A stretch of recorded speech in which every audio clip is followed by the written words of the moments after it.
రంగు మారిపోయి మరణానికి సిద్ధంగా ఉన్న వాళ్ళు మళ్ళీ తేజస్సు పొందుతారు. ఆ 4 ఓషధులు పట్టమన్నారు. అంతే, మాట ఒకటే ఇంకా వినపడింది.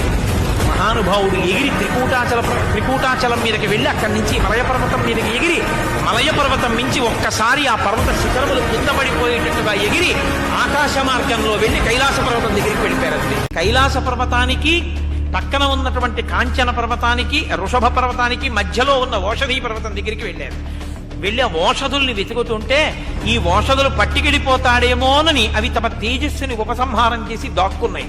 రామకార్యం మీద కావలసి వచ్చి నేను మీ దగ్గరికి వస్తే మీరు రామకార్యం మీద ఉపకారం చెయ్యకుండా ఓషధుల్ని దాస్తారా?